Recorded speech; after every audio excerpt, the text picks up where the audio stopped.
When the kidnappers asked Joseph to choose one, he gave up on his childhood sweetheart and chose me. But I didn't go with him, because I knew he would regret it. In the previous life, it was the same. After I was rescued, Joseph's childhood friend had inappropriate photos taken by the kidnappers and committed suicide the same night she returned home. Joseph pretended not to care and married me as planned, but he made my life miserable after the wedding. 7 years later, when I finally forced him to agree to a divorce, he lost control and drove the car off a cliff on our way to finalize it. Even in his final moments, he blamed me. It was always our debt to Chloe. This life was meant to atone for her. So who are you to live in peace? So, having a second chance. I don't want to live like that again. Chapter 1. Jessica. Come with me. When I realized I was reborn, the kidnappers were pressing a knife against my and Chloe Tan's necks. They gave Joseph a choice. To save one of us. Joseph's gaze lingered on us both. After a fierce internal struggle, he made the same choice as in the previous life. He reached out to me, but I firmly shook my head. Joseph, you should save Chloe first. In this life, I don't want to owe anyone, nor do I want to live with the weight of another's life. Hearing this, Joseph seemed to breathe a sigh of relief. Jessica, you are my fiancé. I should save you first, but since you said so, don't blame me. Then he hurriedly left the scene with Chloe, afraid I would change my mind the next second. But unlike him, I don't regret my decisions once they're made. In the previous life, it was the same. He came with money, but the kidnappers raised their demands, saying they would only release one person. Joseph was forced to choose me in the end, but during the time we went back to gather more money, the kidnappers got other ideas, took inappropriate photos of Chloe, and were about to assault her. Luckily, we arrived with the police in time, even though they didn't go through with it. That scene had already stripped her of all dignity. Chloe returned home shattered and, later that night, when everyone was asleep, she slit her wrists. By the time she was found, it was too late. Joseph, hearing the news, didn't show any signs of concern. He calmly handled Chloe's funeral and gave a large sum of money to her family. Even when I suggested postponing our wedding, he refused outright. Jessica, marrying you was long planned. We can't let outsiders affect that. But that so-called outsider haunted him for the next 7 years. Marrying me was just to trap me, to make me atone for Chloe. But what did I do wrong? Chapter 2. After Joseph and Chloe left, I started thinking of ways to save myself. Because this time, I wasn't sure if Joseph would come back. In the previous life, when he hugged Chloe, he discreetly dropped a tracker into her pocket. So even when the kidnappers changed locations, we could find Chloe immediately. But this time, he seemed to have forgotten about it. I guessed that from the beginning. The person he wanted to save was always Chloe. It was only because I was his fiancé, and he didn't want others to criticize him, that he painfully chose me. After all, ours was a marriage of convenience, and our feelings weren't that deep. Chloe accompanied him through those purest years. They were childhood sweethearts and even closer as confidants, and it made sense for Joseph to regret it in the previous life. In this life, he finally got what he wanted. I was happy for him, but I didn't forget to find an opportunity to escape. I knew that when the kidnappers moved locations, they would pass by a car repair shop. The mechanics inside were tough and ruthless. In the previous life, when the kidnappers passed by, they wanted to temporarily occupy the repair shop, but the owner was tough and refused. A fight broke out, and the kidnappers likely never imagined they would meet someone even fiercer. In the end, afraid of causing more trouble, they fled. Later, when the kidnappers were caught, the repair shop owner even testified against them. Chapter 3. Just like in the previous life, they left one person in the car to watch me while the rest went towards the repair shop. My hands were tied behind my back, and the kidnapper in the driver's seat didn't think much of me. Taking advantage of his distraction, I bit down on the car's door handle, managing to open it. Then, I pushed the door open and ran forward as fast as I could. My target was the same as the kidnappers, the car repair shop. I was gambling, hoping they wouldn't just watch me die. So I charged right in, making no attempt to hide. The repair shop was already in chaos. I immediately spotted the young owner of the repair shop. His features were sharp and upright, exuding a strong sense of righteousness. Combined with his agile movements, he had an indescribable coolness, afraid of being caught in the crossfire. I crouched low and dashed toward him as fast as I could, but I used too much force and ended up knocking him to the ground. As I fell into his arms, my face turned pale with fear. I am sorry. I stammered out an apology. Could you please help me?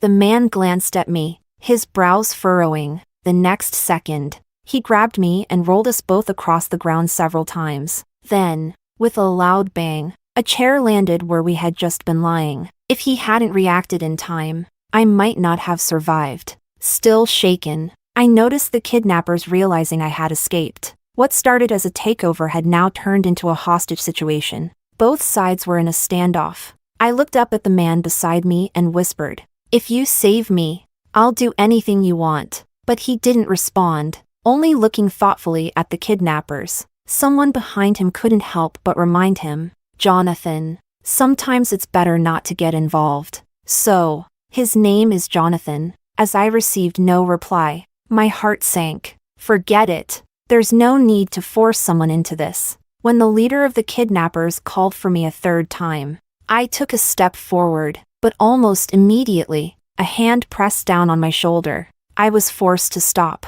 Jonathan stepped forward and said to the kidnappers, "She's under my protection today." It seemed even fate was on my side. As the sound of roaring motorcycles suddenly echoed from outside, Jonathan's face lit up with a confident smile. "My backup has arrived." Hearing this, the kidnappers glared at me in frustration, cursed under their breath, and left. Finally, I could breathe a sigh of relief. I let out a silent breath and felt a release around my wrists. Jonathan had cut the ropes that bound my hands. Chapter 4. My name is Jessica Lynn. Thank you for earlier. I reached out my hand to him, but Jonathan kept staring at my wrist, where the rope had left deep, bloody marks. A shocking sight. "Let me take care of that for you." I shook my head. "It's just a small wound. It's nothing."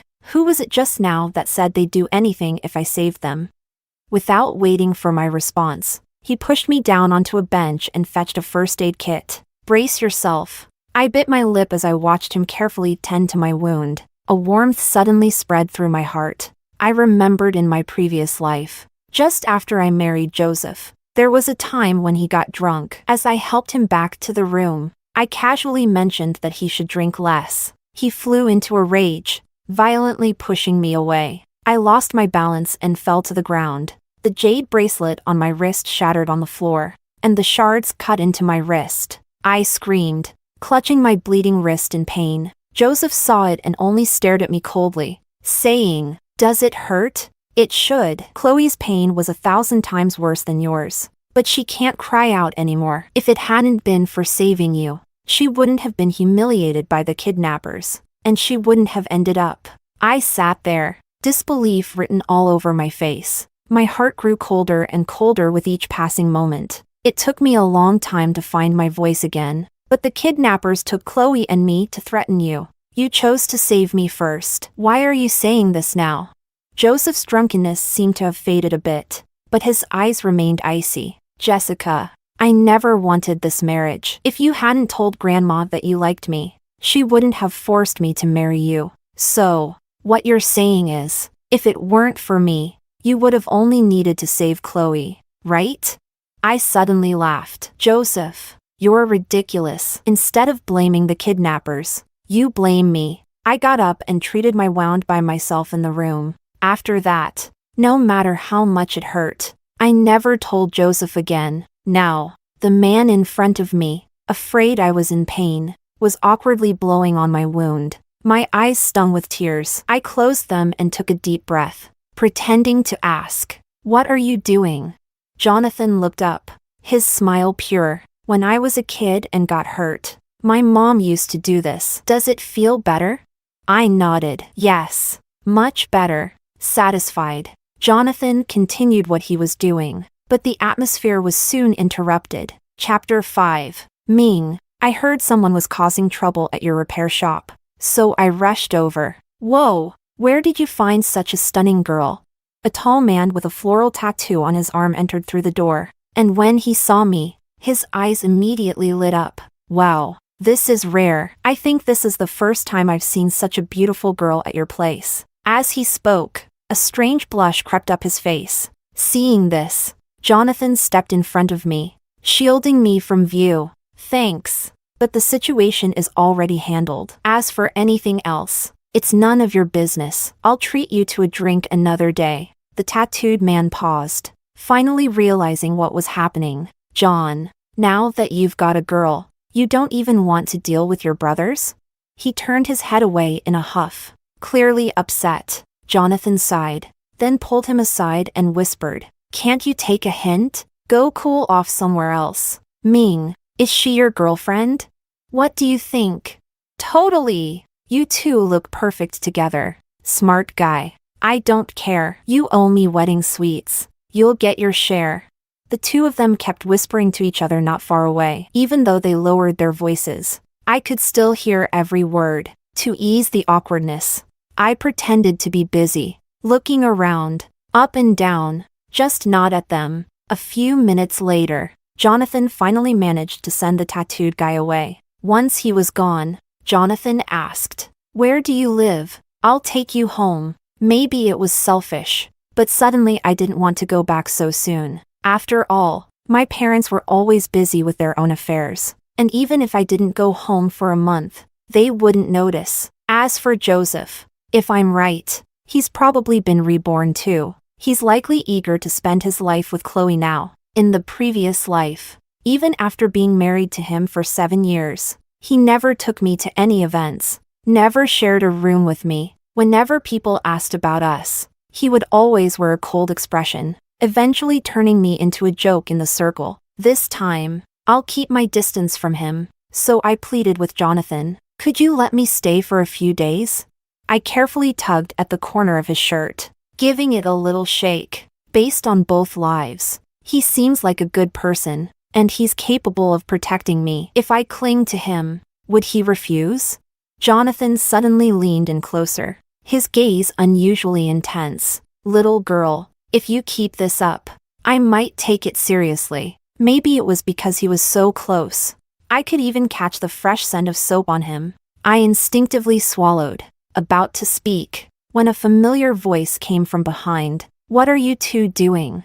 It was Joseph. He had brought the police with him. Chapter 6. Are you okay? Joseph looked at me, and the concern in his eyes didn't seem fake. I shrugged. Do I look like there's something wrong? Joseph remained silent. Chloe then walked in. She glanced around at the repair shop, now back to normal operations, and bluntly asked, "Jessica, how did you escape from the kidnappers?" "As far as I know, there were 6 of them, and your hands were tied." "You didn't know the area." "I'm really curious. What is Chloe implying?" Everyone knows that the Lin family and the Shin family are planning an alliance, but they're also eyeing that piece of land in South City, and the auction is in 10 days, highest bidder wins. But just at the most critical moment, something like this happens, and the ransom was ridiculously high. "Jessica, it's hard not to think you had something to do with it. Is she suggesting I hired the kidnappers?" I admit, in both lives, I've never been this speechless.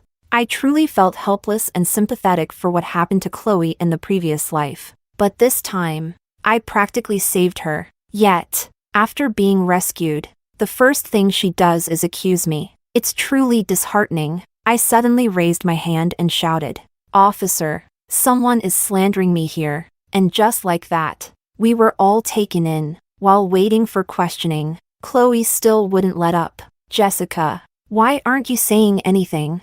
I snorted. "Why should I explain anything to you? You're not a cop." Chloe was momentarily speechless. Joseph, unable to stand it, immediately stepped in to defend Chloe. "Jessica, Chloe just wants to understand what happened, so she knows what to say and what not to say during the interrogation." "Oh, so you two plan on lying to the police?" Joseph was so angry he stood up, pointing at me. "Jessica, you're being ridiculous." Jonathan, coming out of the interrogation room, saw the scene and immediately stepped between us. "Put your hand down." His tone was calm, but it carried an undeniable authority. Hiding behind Jonathan, I couldn't see their expressions, but I could sense the tension in the air. I heard Joseph ask, "Who are you to her?" Jonathan turned slightly to look at me, a slight smile on his lips. He countered, "What do you think?" I looked up at his perfectly sculpted profile, and on a whim, I made a heart shape with my thumb and forefinger. Joseph saw this and his face darkened several shades. Just then, the officer called him in for questioning. Chapter 7. After a round of questioning, the police had some leads. They'd identified the suspects, and now the priority was capturing the kidnappers before moving forward with the investigation. But I knew that Joseph's competitor was behind all of this. As we left the station, Jonathan looked at me and said, "It's fine." "What?" I was confused. He explained, "What you asked me earlier. It's fine." I finally understood. He was talking about letting me stay with him. "It's just me and my mom at home. She's away at the old house right now, and I usually stay at the repair shop." "You're welcome to stay." I was about to agree when Joseph interrupted. "Jessica, your parents already know about the kidnapping. They should have landed by now and are probably heading home. Are you sure you don't want to go back?" I couldn't help but feel a pang of bitterness. Joseph, an outsider, knew more about my parents than I did. For as long as I could remember, they'd always been busy. Too busy to remember my birthday. Too busy to attend my parent-teacher conferences. I even purposely did poorly in school or got myself hurt just to see them, because only then would they briefly appear and give me a tiny bit of attention. Eventually, I stopped hoping. I started celebrating my own birthdays and hired a kind, pretty lady who sold flowers to attend my parent-teacher meetings. I grew up in that loneliness until I met Joseph. At school, he casually blocked a ball that was about to hit me on the basketball court. Under the sunlight, he looked particularly handsome, with a few beads of sweat glistening on his forehead. He tilted his head slightly, a hint of arrogance in his voice as he said, "Careful, classmate." That cool tone of voice, it only took one glance for me to fall for him.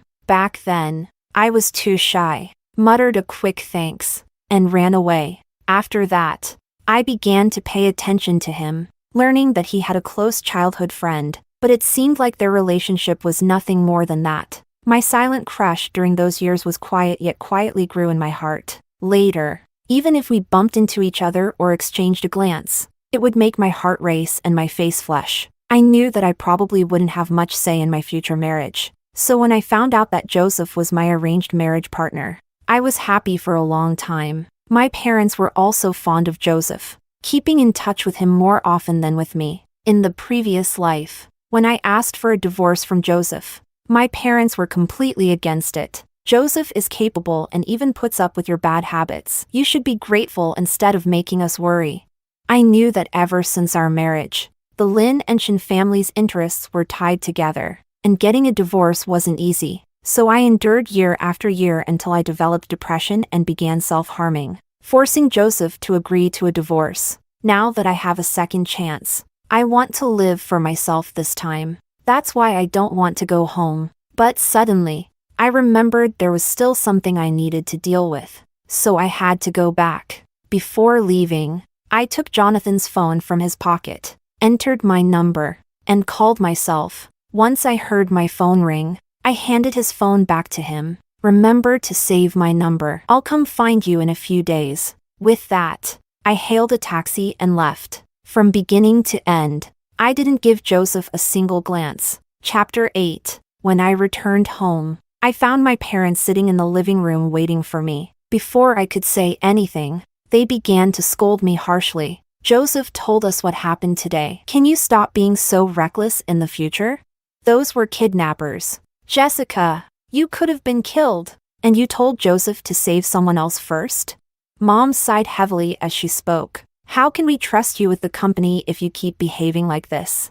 They didn't trust me, so in the previous life, they handed the company over to Joseph. Then they could relax and start chasing the dreams of their youth. Dad, who had been sitting silently on the sofa, suddenly spoke up. "Let's just get the wedding done soon." "I don't agree." I spoke in a tone that left no room for negotiation. "I came back to tell you that tomorrow, I'm going to the Shin family to call off this engagement, whether you agree or not. This time, I'm making the decision, and don't even think about threatening me with the company. You can give it to whoever you want. I don't want it anymore. In this new life, I already know the trends of the next 7 years. There's no way I'll end up destitute. After saying these words, I went back to my room. They must be even more disappointed in me now, right? I don't care anymore. The next day, I got up early, but I was surprised to find Mom had made breakfast and was waiting for me. Aunt Fong told me you got up looking for food last night. It's my fault. I forgot to ask if you had dinner. I froze, unable to understand why Mom had suddenly become so gentle and considerate. She affectionately tucked a stray lock of hair behind my ear, then spoke in a remorseful tone. Your father and I reflected last night. Maybe we've been using the wrong approach all this time. We wanted you to grow up to be independent, so we didn't spoil you, fearing it would make you arrogant. If you want to make your own decisions, that's fine. We're not going to force you to marry into the Shin family. Does this mean they're agreeing to let me break off the engagement? Suddenly, I felt a pang of sadness. Little Jessica used to argue and fight, but all she got was scolding. Later, she learned to be obedient and sensible, thinking it would earn their attention. But instead, they only saw her as weak and incapable. Now, all it took was for me to use their harsh tactics, and they finally changed their minds?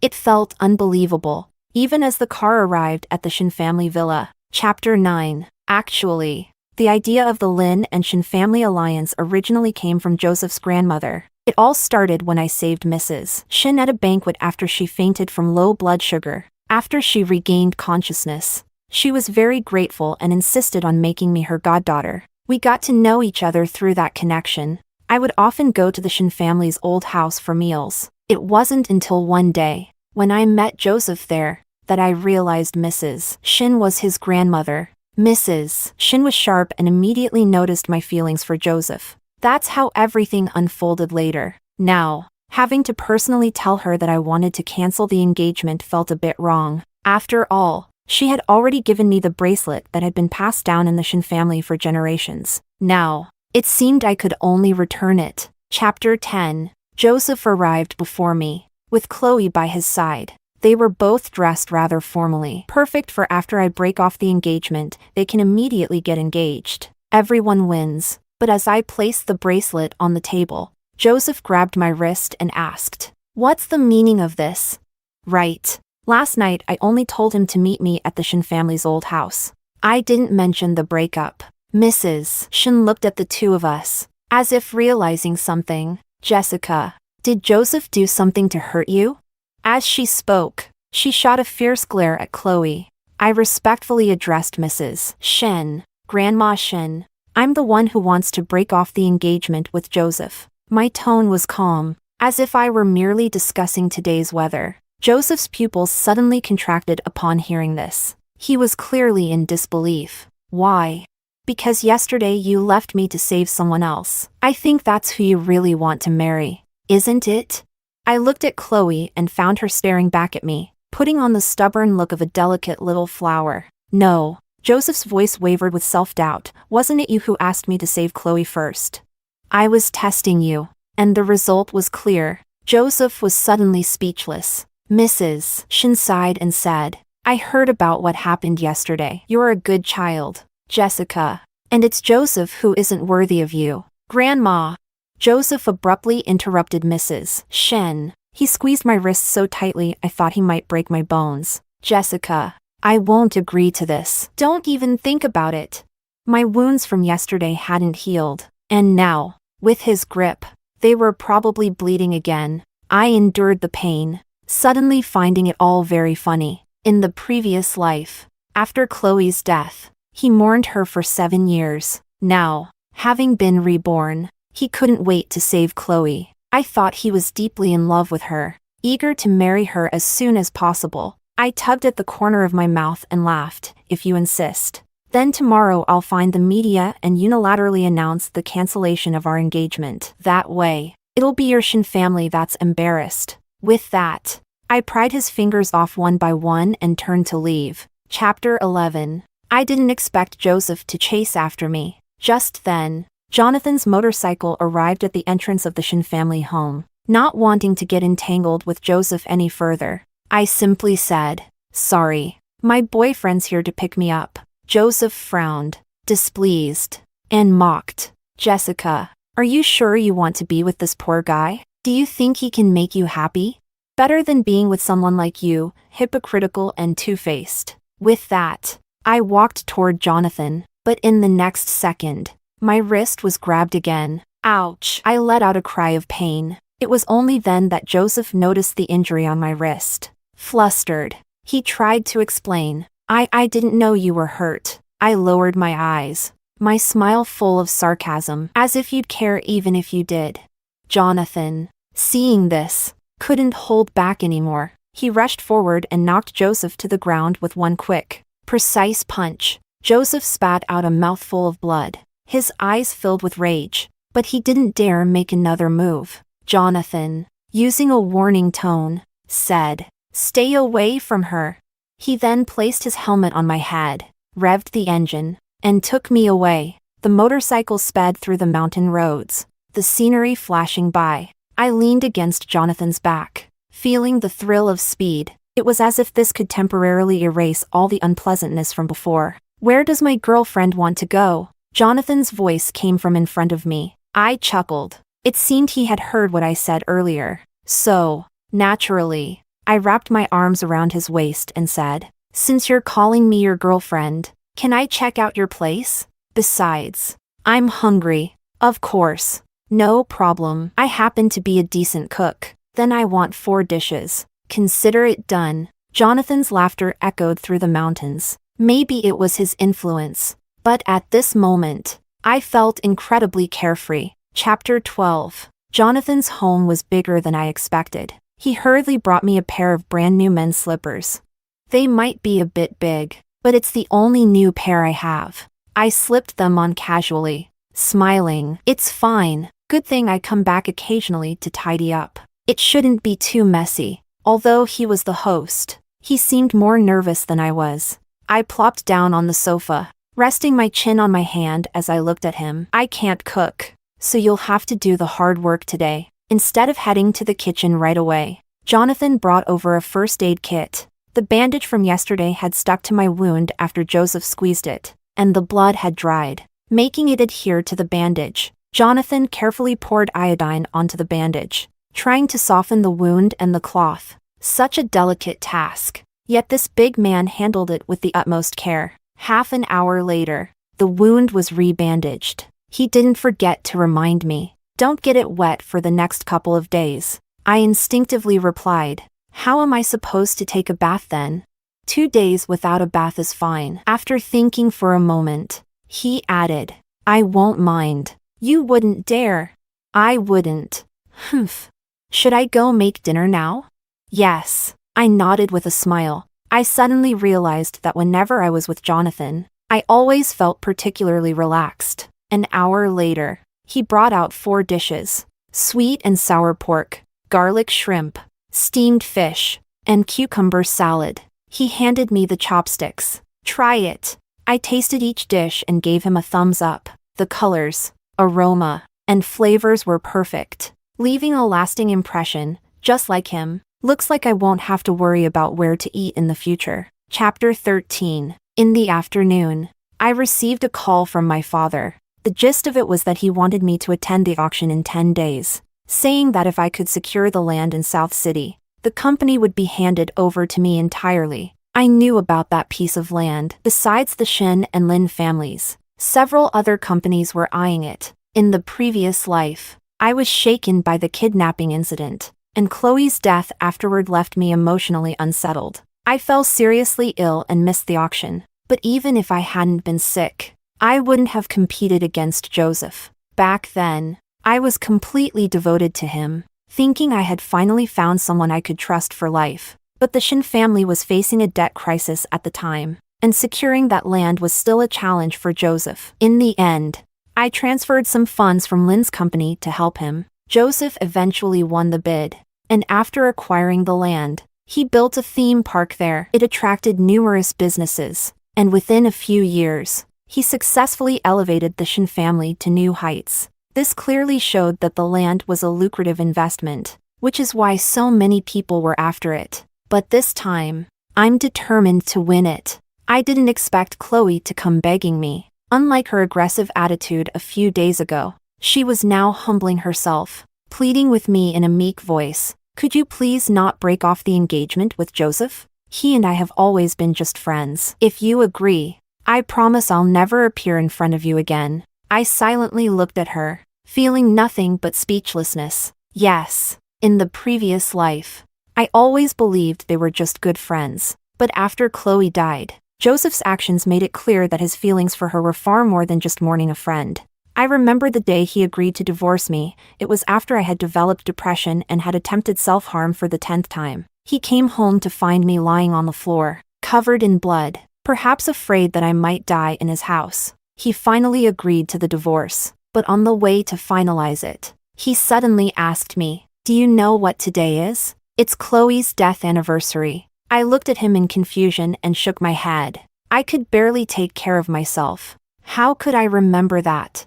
But my reaction thoroughly enraged Joseph. He pounded the steering wheel in anger, calling me cold and heartless. The life you're living now was bought with Chloe's sacrifice. But you've never been grateful. You've even forgotten her death anniversary. All you think about is leaving. Do you think you can escape your guilt that easily? Jessica, you disgust me. At that moment, I was so angry that I retorted, "Yes, you're grateful. You can't forget her. So why didn't you die with her?" As soon as I said that, the car swerved uncontrollably and finally plunged off a cliff. Even in his dying moments, Joseph was still blaming me. We owed Chloe this debt. We were supposed to atone for it in this life. So who are you to live in peace? But in this life, neither of us owes the other anything anymore. I'm curious to see what kind of ending Joseph will meet this time. Chapter 14. I gestured for Chloe to stop talking. After all, constantly recalling the past life really made me feel sick. Do you not understand the situation? The Shin and Lin families have already tacitly agreed that the engagement is off. Did Joseph send you?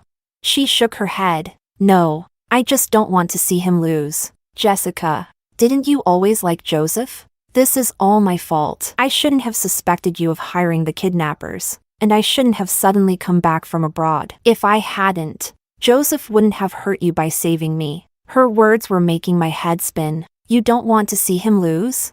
Chloe explained. The Shin family needs that land in South City to turn things around. Jessica, if you insist on breaking off the engagement, can you at least not compete with Joseph for the land? I let out a cold laugh. Are you dreaming?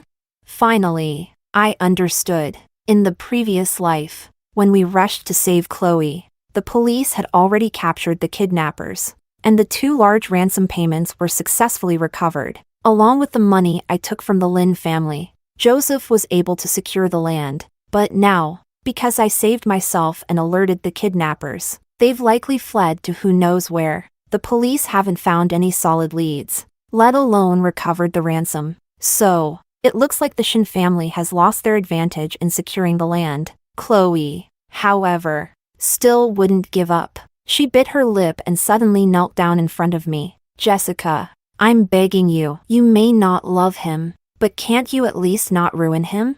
I've seen emotional blackmail before, but never something this shameless. I bent down, leaned in close to her, and whispered, "When you heard Joseph was going to marry me, you went abroad. But when you heard we were engaged, you suddenly came back. You're right. This is all your fault. So, you should be the one helping him. Your Tan family may not be as wealthy as my Lin family, but you can help a little, right?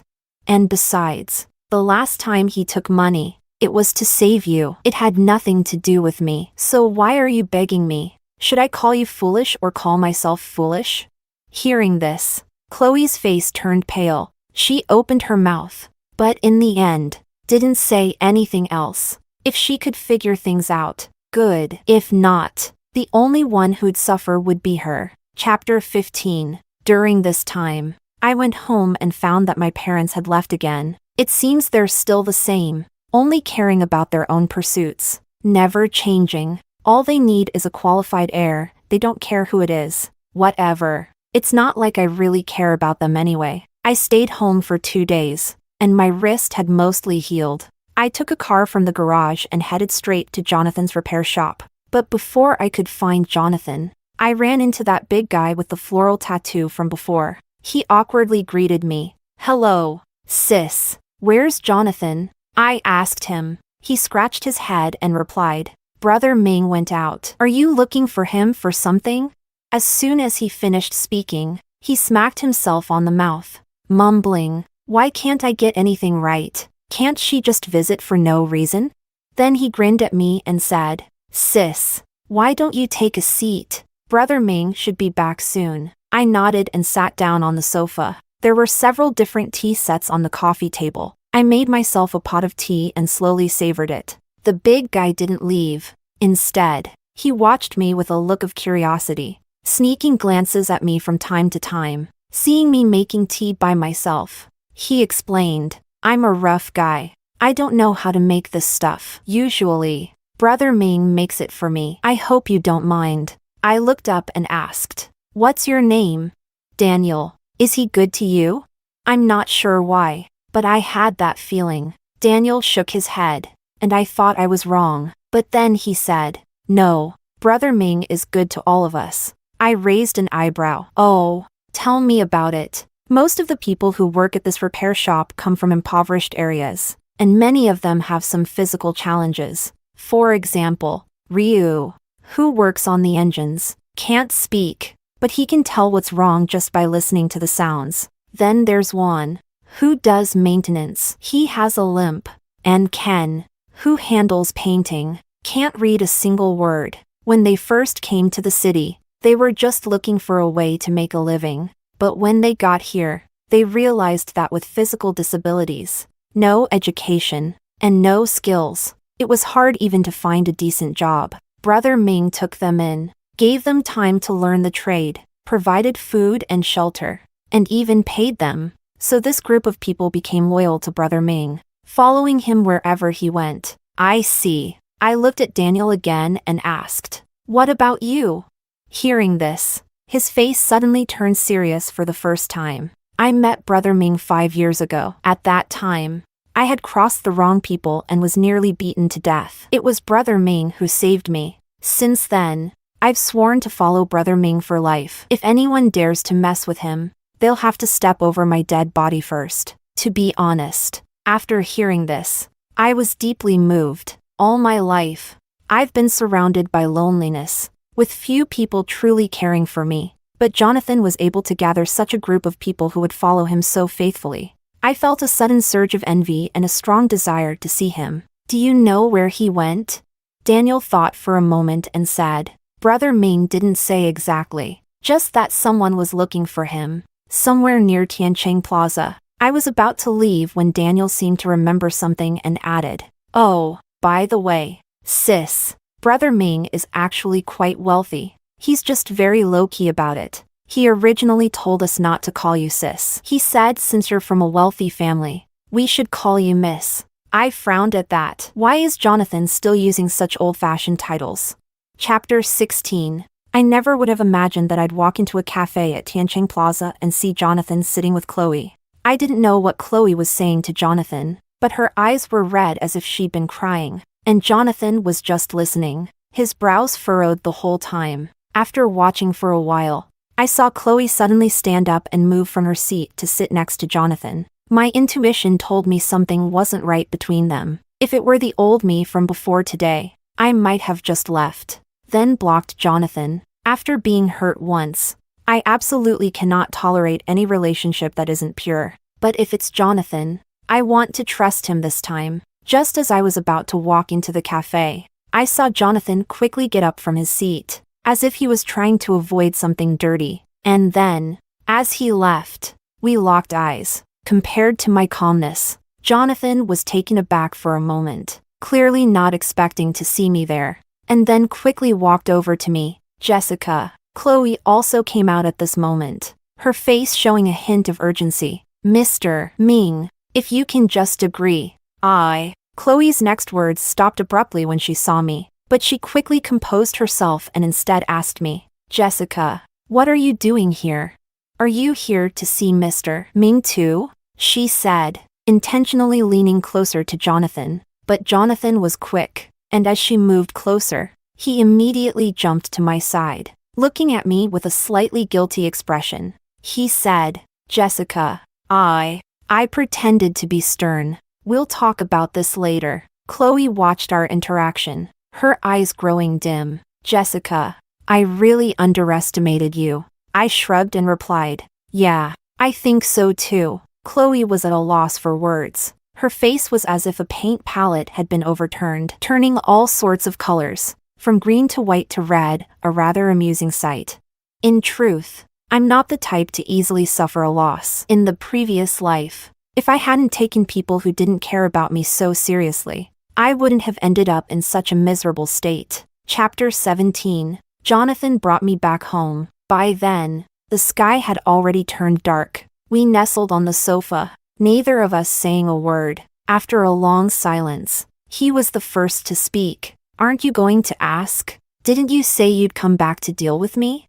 I replied softly. If you want to talk, you'll tell me even if I don't ask. If you don't want to, asking won't make a difference. Jonathan's expression remained neutral. Do you know why Chloe came to see me? I shook my head. On the way back, I had thought of many reasons. For instance, maybe Chloe had taken an interest in Jonathan? Or maybe Joseph couldn't stand seeing us happy and deliberately sent Chloe to irritate me. After all, they were close and would do anything for each other. But then Jonathan suddenly asked if I was eyeing that piece of land in South City. I was shocked. How do you know? Because that land's usage rights are currently in my hands. It's something my father left for me. How could it be such a coincidence? Wait. So Chloe, not giving up, decided to go directly to Jonathan to try to get to him through that? But how did she know the land belonged to Jonathan? There was only one answer. Joseph told her. In the previous life, when Joseph acquired the land, he must have interacted with Jonathan. So he knew. Seeing Jonathan staring at me, I quickly realized something. You don't think I approached you for that land, do you? Suddenly, a wave of discomfort washed over me. So, while I had my doubts about him, he had been suspicious of me too. I lowered my head, wanting to laugh, but I couldn't. Seeing this, Jonathan suddenly cupped my face and said seriously, Fool, of course I don't think that way. At first, the thought did flash through my mind, but I quickly dismissed it. I trust my judgment. I asked, just like when you saved Daniel and the others? Jonathan raised an eyebrow. No, you're different from them. I saved them out of kindness. I saved you because I was moved. Jonathan, you're really good at flirting. I pouted, complaining slightly. He must have had lots of practice. Jonathan looked at me indulgently, his hands on my face gently tilting my head up. Then he kissed me. Just a light touch like a dragonfly skimming the water. It's not about being good at flirting. It's sincere, natural, and instinctive. I felt my cheeks heat up, my heart racing uncontrollably, afraid he'd notice how flustered I was. I buried my face in his chest. My ear was pressed against his chest, and the sound of his heartbeat was like thunder, loud and strong, as if it was proclaiming his love for me. I closed my eyes, savoring the moment. And after a long while, I said, Jonathan, I like you just as much as you like me. He didn't respond with words. Instead, he showed me through his actions. He hugged me even tighter, as if he wanted to meld me into his very being. Chapter 18. The next morning, when I woke up, Jonathan handed me a document. When I took it and looked at it, I saw that it was a land use rights transfer agreement, with my name filled in as the recipient. Jonathan, are you crazy? Do you know what this means? I couldn't believe it. How could someone be so foolish? I've already withdrawn from the auction. You want that land, and I just happen to have it. So there's no reason not to give it to you. I couldn't deny that I was deeply moved. My heart felt like it was full to bursting, warm and swelling with emotion. I blinked away the tears that threatened to spill over. This was a good thing, no reason to cry. Since he was showing such sincerity, I couldn't be outdone. I grabbed his hand and started walking. Before you sign, Come with me somewhere first. The place I took him was the Civil Affairs Bureau. Jonathan asked me repeatedly, "Are you sure about this?" I smiled at him. "Aren't you afraid I'll take your land, then ditch you and find someone richer and better looking?" Jonathan frowned, thinking for a moment. "Well, I can't speak for richer, but it would be hard to find someone better looking." Yes, exactly. That's why I'm dragging you here. Chapter 19. I didn't expect Joseph to find us so quickly. Jonathan and I had just stepped out of the Civil Affairs Bureau, and we hadn't even had time to put away our marriage certificates. Joseph's face darkened to the extreme when he saw us, and his clenched fists were trembling. He spoke. "Jessica, you've really chosen him after all." Crazy. I rolled my eyes, not intending to engage with him, but Joseph grabbed my arm, and suddenly, tears started streaming down his face. Were those crocodile tears? But there were some things I wanted to say to Joseph, so I told Jonathan to wait for me in the car. Once it was just the two of us, Joseph immediately started speaking. "Jessica, I regret it. I really regret it. You can hit me, yell at me, whatever you want. Just please forgive me." I sneered and asked, "Regret? What exactly do you regret? Not saving me, or not treating me well in our past life?" Joseph's grip on my wrist loosened, and the color drained from his face in an instant. It seemed even he didn't want to recall the events of our past life. After all, those memories clearly revealed his many wrongdoings. At that moment, Joseph began to slap himself, muttering as he did, "I was blinded. I was wrong. I deserve to die. But Jessica, is there still a chance for us?" I paused for a moment, then asked him calmly, "Joseph, what do you think?" He stopped and lowered his gaze, looking defeated.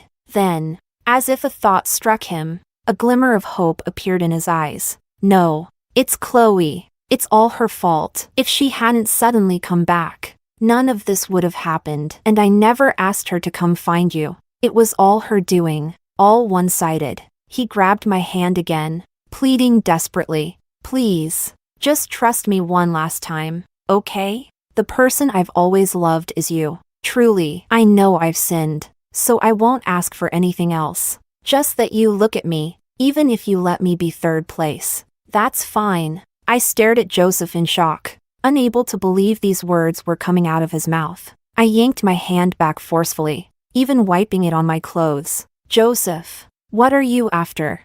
Of course, I didn't believe he truly loved me. Once you've experienced true love, this feels like nothing but worthless garbage. Joseph, with a look of deep emotion, said, "I realized it too late, but I won't give up on you." I felt a chill run down my spine, as if I were being haunted by a ghost. "Joseph, if you keep this up, I'm going to call the police." Joseph froze in place, tears flowing uncontrollably. I just felt irritated, desperate to leave. "Joseph, the only person you've ever loved is yourself. Whether it's Chloe or me, nothing matters to you as much as your own interests. But you're not satisfied, are you? Why can I leave you and still have a better life? So now you want to drag me back into the abyss." But Joseph, I'm not alone anymore. My husband now is tough and ruthless, and he's got a group of people willing to fight for him. If you're feeling brave, go ahead and try. After saying that,